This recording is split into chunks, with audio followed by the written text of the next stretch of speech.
Bom, nós podemos tocar adiante, que nós estamos ainda no horário. E agora, para falar de tratamento, vou agradecer ao Luciano, obrigado. Vou falar de tratamento de hiperglicemia no paciente crítico, o Dr. Rogério Ribeiro. Nós fizemos o possível para trazer algum palestrante dos Estados Unidos, não conseguimos, trouxemos um brasileiro que estava nos Estados Unidos, que veio especialmente para prestigiar o nosso simpósio. Obrigado, Rogério, pela presença. Eu que agradeço. Quando você está fora, a primeira sensação que você tem é que todo mundo vai te esquecer e que quando você voltar, você vai cair. É verdade. Então, supriu um pouco minha carência de falar português e conversar com as pessoas, porque eu não sei porque as pessoas cismam em falar catalão no hospital onde eu estou. Eu já estou acostumado agora, mas é um prazer estar aqui. Eu agradeço o Einstein, que me financia a Bolsa de Estudos. Então, agora eu oficialmente sou um bolsista de pós-graduação. E o Hospital Clínico de Barcelona é onde é a instituição onde eu estou agora aprendendo um pouquinho sobre bomba de insulina. O controle é aqui. Bom, também queria aproveitar a oportunidade para divulgar o nosso evento de controle de glicemia em paciente internado, associado a um evento de gerenciamento de doenças crônicas. Esse assunto é um assunto interessante, não só para quem está dentro do hospital, mas do ponto de vista de gestão de saúde, de forma geral. E os convidados são convidados que têm um bom conhecimento nessa área. Eu acho que é um simpósio que vale a pena participar. Falando sobre o controle de glicemia no paciente internado, eu sempre gosto de dar uma olhada na literatura antiga para ver quais foram os erros que a gente já cometeu. Porque, como a gente está sempre atrás da última evidência, a gente se esquece do que fez de errado no passado, né? Em termos de evolução histórica desse paciente crítico, o primeiro relato que a gente tem em 1838 é da história de não dar nenhuma comida para um paciente diabético, né? No nosso hospital, a primeira coisa que me chamou a atenção quando eu fui conversar com a nutrição é que a dieta para o paciente diabético era em torno de 1.600 calorias e o paciente normal tinha 2.200. Então, a primeira coisa que a gente fazia quando chegava no hospital é não dar comida para o paciente. E isso parece ser uma novidade, mas não é. Então, no passado, antes da história da insulina, se dizia que a melhor forma de tratar o diabetes era evitar que o paciente consumisse alimentos que continham amiláceos ou carboidratos, e isso evitava a formação de açúcar na urina. E o interessante é a estatística disso, né? Então, esse autor ele relata que ele conseguiu curar 16 pacientes, ele melhorou 14, mas infelizmente 11 morreram de outra causa, e provavelmente infecção. Isso se fazia em pacientes com tuberculose, se fazia em pacientes com doenças graves, consumptivas, né? E a privação de caloria é provavelmente uma maneira mais rápida e mais fácil de matar um paciente crítico. Então, é muito importante ter atenção em relação ao padrão nutricional desses pacientes. A maneira que a gente vê quando os resultados não são do nosso contento é sempre a mesma, né? Então, o médico explica aqui nessa reunião de discussão. Tentei explicar para um paciente de soldado irlandês, ele fala que o paciente falava muito mal o inglês, mas ele disse que não confiava nos médicos, e poucos dias depois ele morreu porque não seguiu a dieta. Então, é muito interessante a visão que a gente tem sobre isso tudo. E é interessante também notar que o desenvolvimento da insulina ele veio de um cirurgião ortopedista, né? Então, a possibilidade de tratar o diabetes começou com uma categoria que, na verdade, pouco entendia disso, que foi o Bentin, que voltou da guerra, enfim. E depois da descoberta da insulina, modificou profundamente a maneira de tratar a glicemia no paciente internado. Então, vocês sabem, Leonard Thompson estava internado, teve uma outra paciente chamada Elizabeth.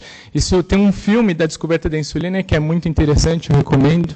Mas a estratégia era assim, você vê se a glicemia está alta e se tiver alta você dá uma dose de insulina e espera ela baixar.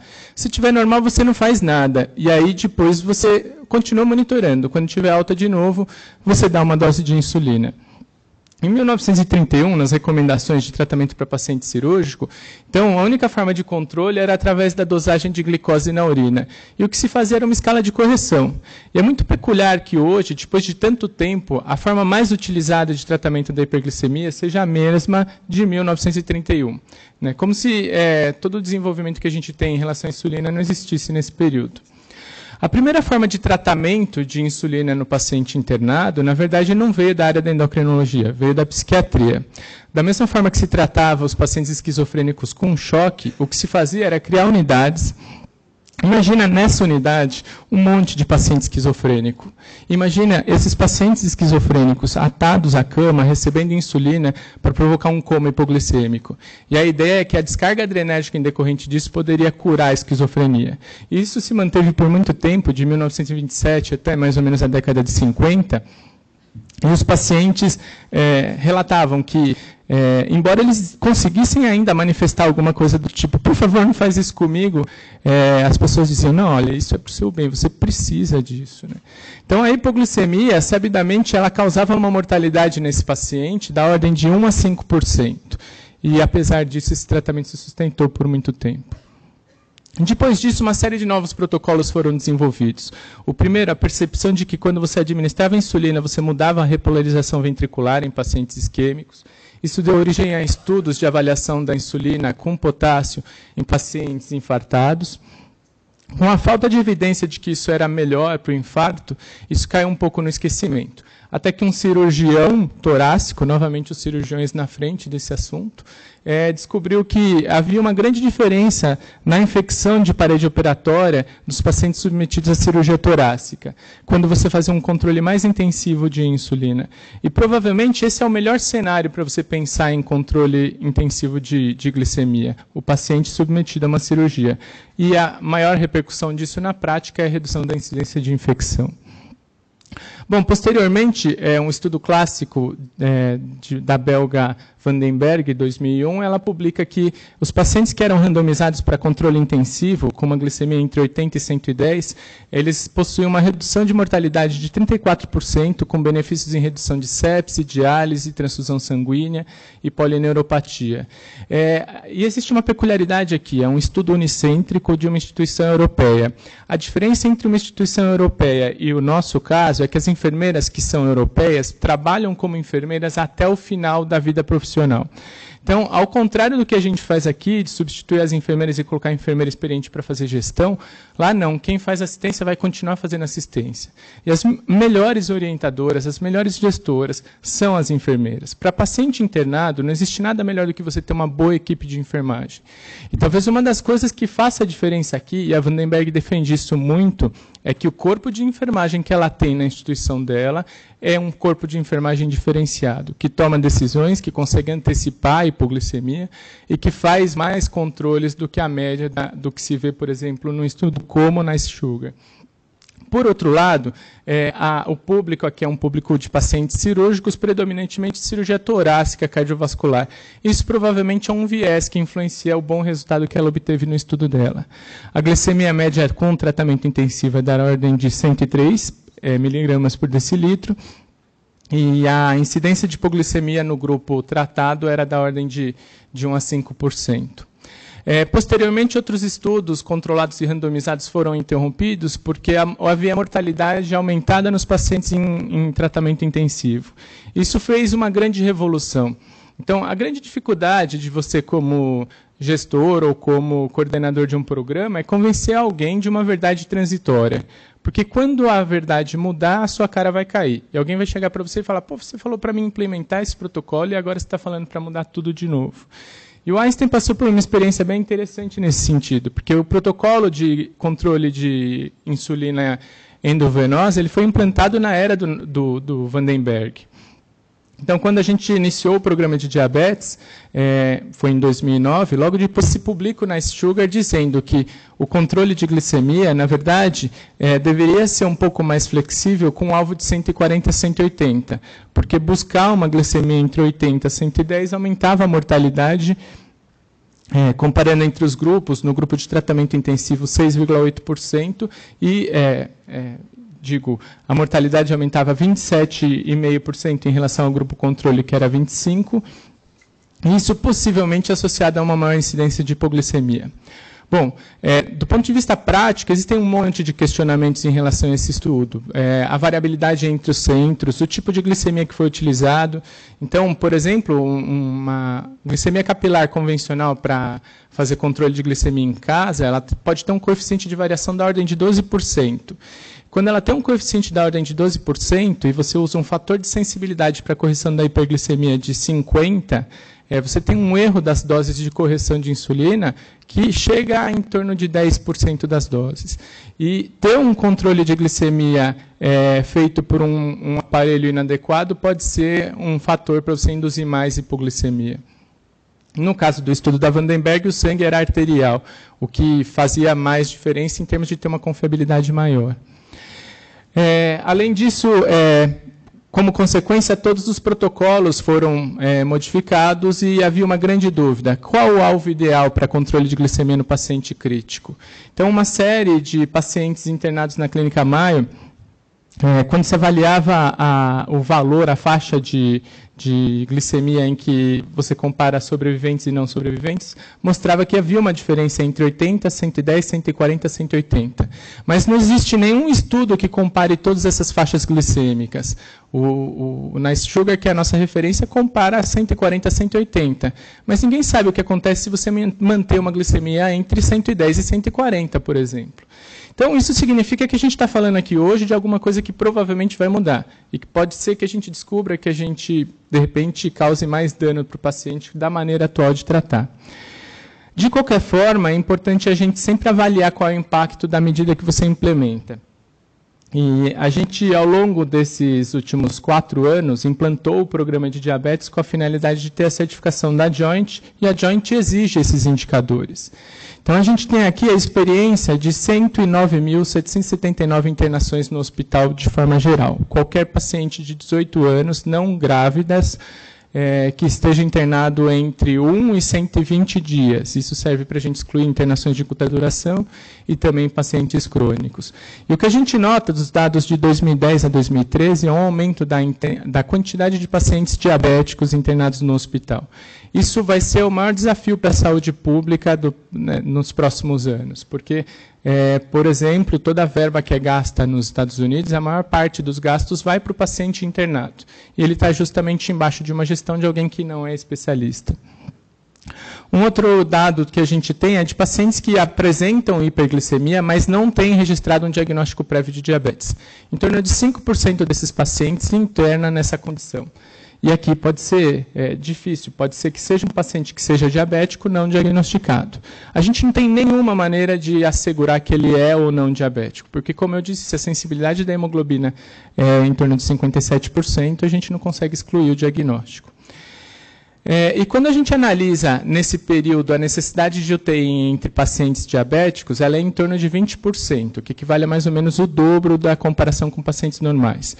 E aqui eu estou dizendo de pacientes que internam, por exemplo, para fazer uma colecistectomia e apresentam uma sepse depois, por alguma razão, ou que já chegam num quadro grave de infarto ou AVC, enfim. Já, por outro lado, esses 5% dos pacientes que têm hiperglicemia hospitalar, 60% das vezes eles vão parar na UTI. É um paciente que não tem uso prévio de insulina, ninguém sabe qual é a resposta dele a uma determinada droga, e ele aparece com uma glicemia de 200, 300. E nesses casos, nada melhor do que usar um protocolo EV, principalmente se ele estiver instável. Se ele estiver estável, provavelmente ele é um candidato para subcutâneo. Mas o EV ele tem uma rapidez, uma facilidade de ajuste muito grande.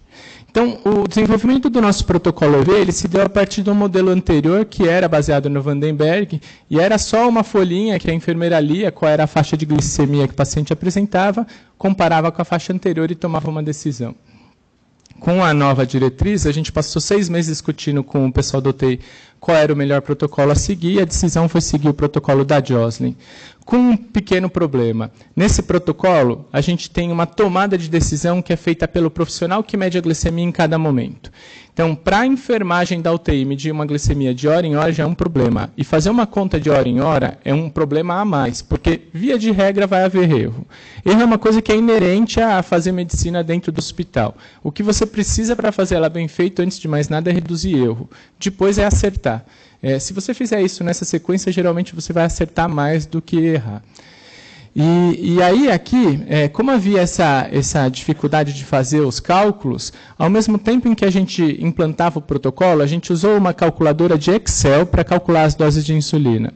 No piloto, que foi feito com 15 pacientes consecutivos, a gente testou a eficácia dessa calculadora e percebeu que era uma ferramenta a ser desenvolvida, e o pessoal da TI fez um outro modelo num formato de internet que é essa cara. Então, quando a enfermagem do hospital acha que um paciente tem uma glicemia acima de 180, ela tem até 30 minutos para repetir a glicemia.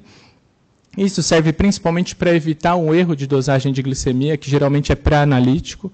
E aí, se tem duas glicemias acima de 180, ela entra numa calculadora que dá uma dose inicial de bolos, e antes dela cogitar isso, a calculadora pergunta, esse paciente tem mesmo duas glicemias acima de 180? Por que isso? Porque quando a gente implantou o protocolo de hiperglicemia, e os cirurgiões perceberam que funcionava bem, não tinha dúvida, internava um paciente para fazer cirurgia, ele podia estar com a hemoglobina glicada de 6, com metformina, o cirurgião já chegava e falava, não, põe no protocolo. Então, a primeira coisa que aconteceu foi pacientes, eventualmente sem indicação, recebendo insulina. E isso gera hipoglicemia, isso é um evento adverso. Então, a gente barrou isso colocando, o paciente tem duas glicemias acima de 180? Tem. Aí ela consegue entrar no protocolo. A primeira coisa que ela tem que fazer é preencher um e-mail com as informações do paciente. E ela preenche o e-mail e isso gera uma notificação para o grupo de diabetes de que um paciente entrou no protocolo. A partir daquele momento, o grupo pode interferir na evolução desse paciente quando ele não tem indicação, fazer ajustes eventualmente se forem necessários. E aí a enfermeira coloca a velocidade de infusão da insulina, a dose de glicose que foi medida, e isso gera a informação para quanto ela tem que ajustar a glicemia. Outras mudanças que foram importantes que a gente introduziu foi a mudança da diluição.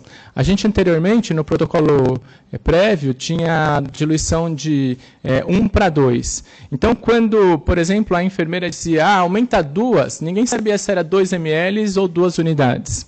Então, isso é uma fonte de erro básica e que fez alguma diferença.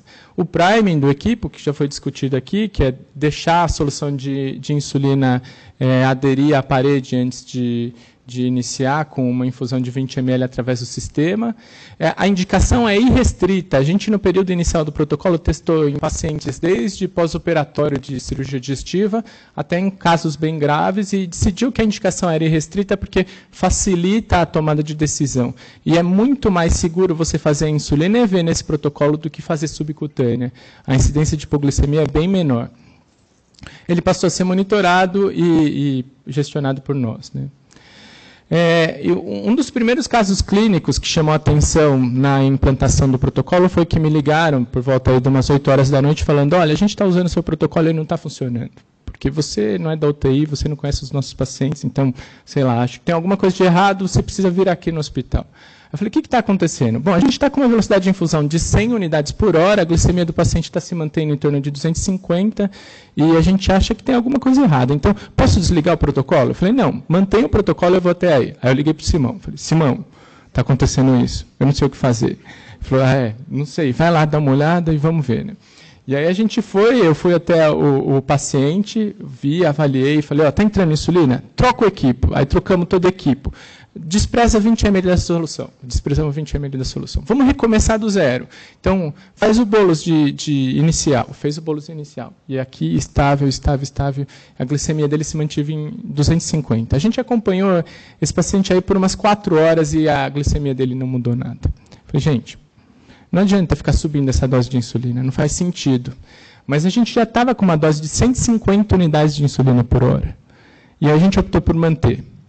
E, curiosamente, depois de mais ou menos 12, 13 horas de evolução, essa glicemia começou a responder. E o protocolo perfeitamente conseguiu reduzir as doses de insulina de um paciente que estava com 150 unidades de hora para baixar até zero a velocidade de infusão, mantendo uma glicemia de 86. Aí, a partir desse dia, eu falei, tá bom, isso funciona mesmo, é verdade.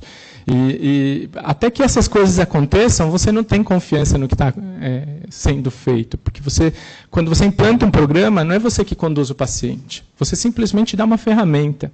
Né? E essa é uma diferença muito grande da maneira usual que a gente faz medicina.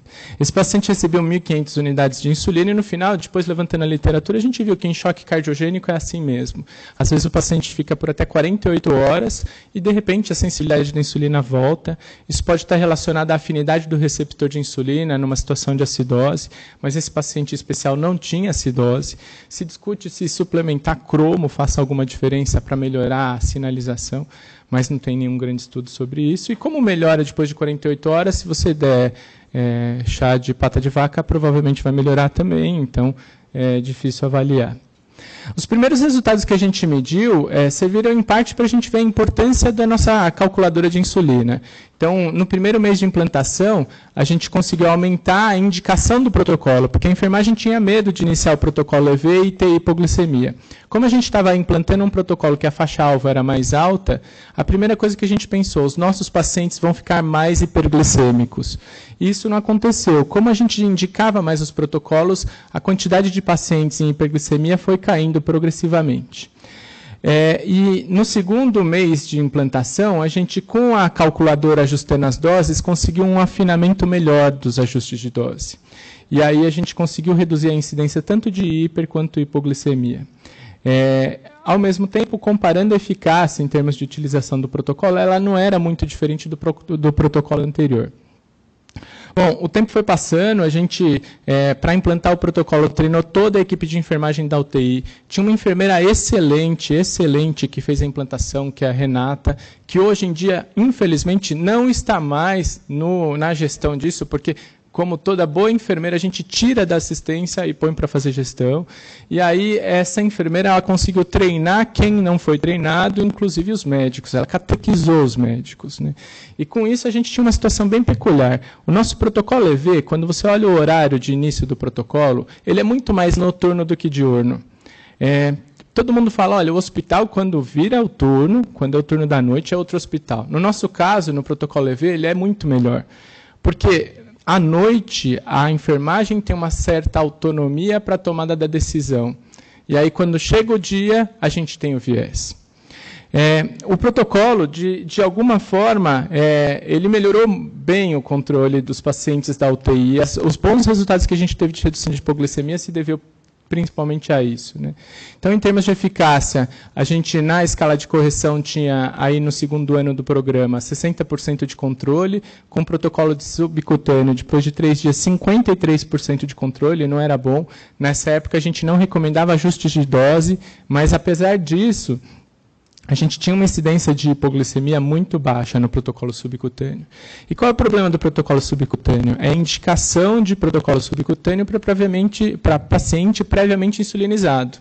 Você tem um protocolo que a dose total é 0,4 unidades por quilo, o paciente já usa 0,4 unidades por quilo, é óbvio que não funciona.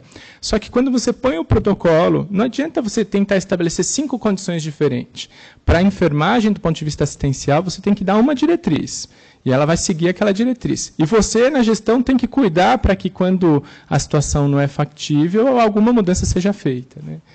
Então, essa é a questão da melhora do resultado do protocolo subcutâneo. E no protocolo EV, 70% dos pacientes tinha controle aí depois de um dia de internação. E o descontrole aqui se deve principalmente à situação seguinte. Vai lá, o paciente se submete a uma cirurgia cardiovascular. Experiência prática, gente. Estava no primeiro dia de auditoria da Joint, me tremendo de medo, chega um cirurgião torácico. E aí tinha uma indicação de protocolo no UTI. Eu falei, bom, a auditora vai vir babando em cima desse caso. Aí o cirurgião entrou e falou assim, tudo bem, tudo. Quem é você? Eu falei, sou o Rogério, né?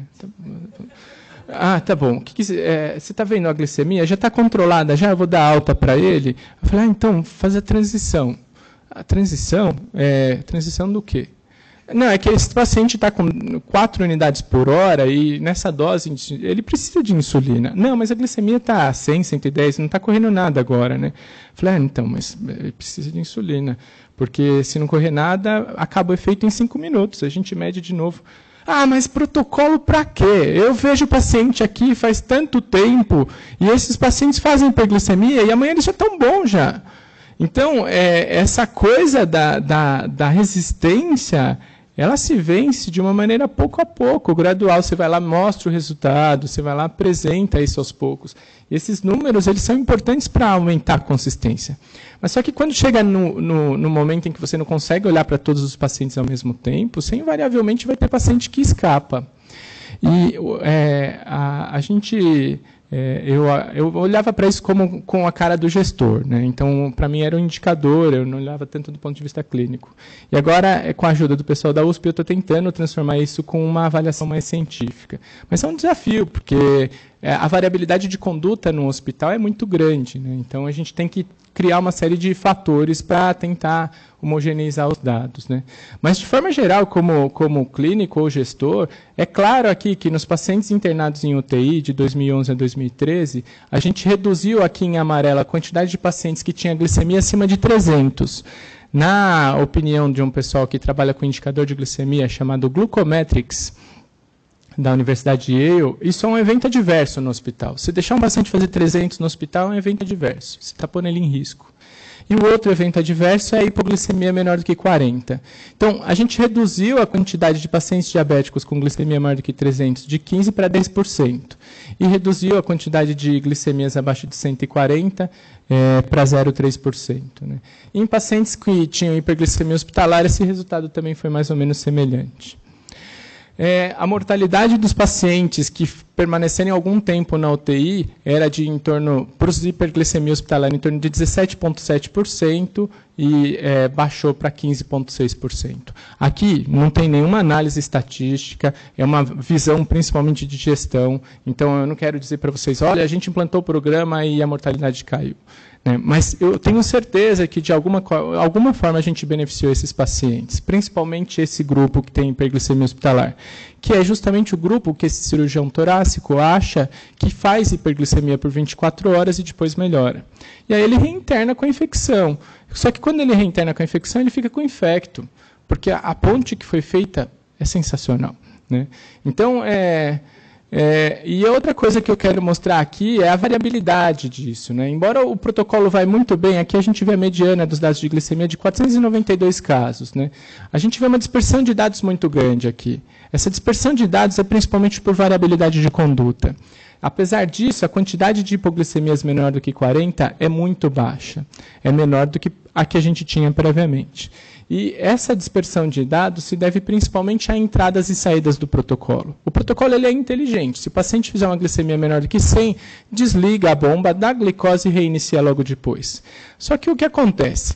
Se você desliga a bomba e deixa para religar depois de 1h30, 2 horas, você tem que reiniciar o protocolo. Você tem que começar com a dose de bolos, ver a velocidade de infusão. Agora, na prática, alguém chega e fala, pô, esquecemos aquele paciente da unidade 9, está com o protocolo e está desligado. Aí vai reiniciar com a velocidade que seria equivalente a 30 minutos, a velocidade de infusão vai ser insuficiente para a glicemia que foi medida. E aí, o protocolo ele é esperto, ele leva em consideração qual era a dose de insulina e glicemia anterior.